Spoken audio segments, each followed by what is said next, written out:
Hey guys, it's me again. তো আজকের ব্লগে কি হচ্ছে আপনারা দেখতে থাকুন। এখন সকাল 10টা। গাছে দেখি অসংখ্য জাম ধরে আছে, তাই আঙ্কেলকে তুলে দিয়েছি টিনের উপর জাম পাড়ার জন্য। আপনারা দেখতে পাচ্ছেন আঙ্কেল জাম পাড়ছে জানের রিস্ক নিয়ে। এটা বললাম কেন, কারণ হচ্ছে ওইখানে টিনগুলো অনেক ভাঙ্গা ছিল তাই।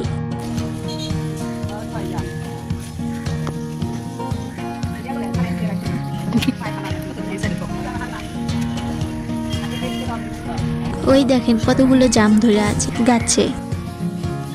তো এইখানে আমার বোন আঙ্কেলকে সতর্ক করতেছে যে ওইখানে টিন ভাঙ্গা। তো জাম পাড়া শেষ, এখন ব্যাগে তোলা হচ্ছে জাম।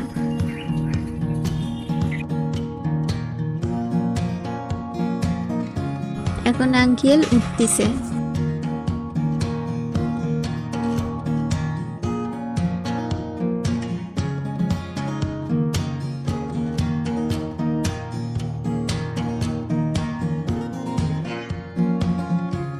এখন জামগুলো ধোয়া হচ্ছে। এটা হচ্ছে পাখি খাওয়া, এটা খাবেন না, এটা ফেলে দিবেন।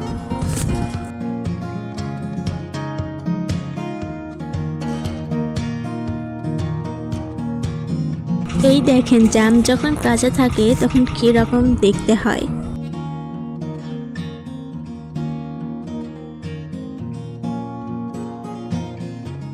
এখন জাম পরিষ্কার করে এখন খাওয়ার পালা। এখানে পাকা আম দেখতে কত সুন্দর না, দেখেই খাওয়ার লোভ লাগতেছে, তাই না?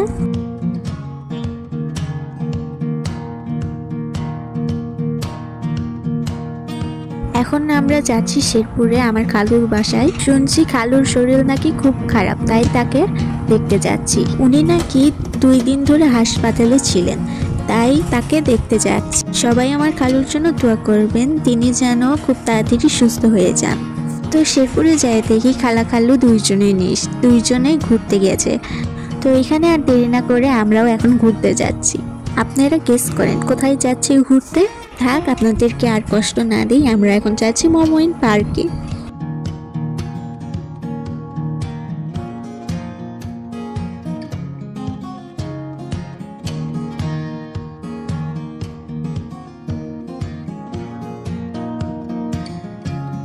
তো এই নদীকে আপনারা কম বেশি সবাই চিনেন, এটা হচ্ছে বগুড়ার করতোয়া নদী।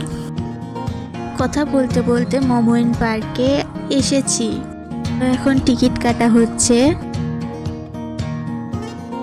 টিকিট কাটা শেষ, এখন ভিতরে ঢুকলাম। ভিতরে ঢুকে দেখি হাতি, ঘোড়া, জেব্রা, বাটারফ্লাই আরো অনেক কিছু। আমার সাথে আপনারাও দেখে নেন।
মমইন পার্ক দেখা শেষ, এখন যাচ্ছি বাসায়।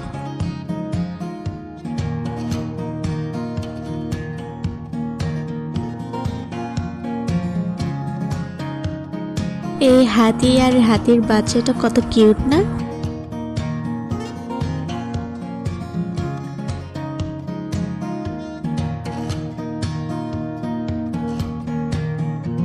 বিদায় মোমেন পার্ক।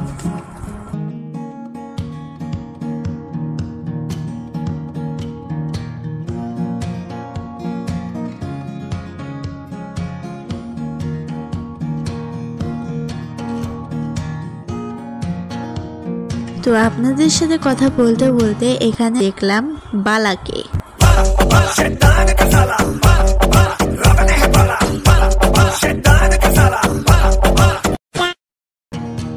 তো আমরা এখন আইসক্রিম খাবো।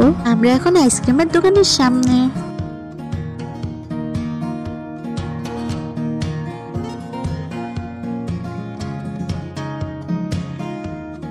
সামনে দেখি নতুন রেস্টুরেন্ট করছে। এই তো আমার আইসক্রিম, ম্যাঙ্গো অ্যান্ড ভ্যানিলা। খাইতে খাইতে রওনা দিচ্ছি বাসার উদ্দেশ্যে। ভিডিওটি ভালো লাগলে লাইক, শেয়ার অ্যান্ড সাবস্ক্রাইব করতে ভুলবেন না। বাসায় এসে আবার ফালুদা খাচ্ছি। Bye bye.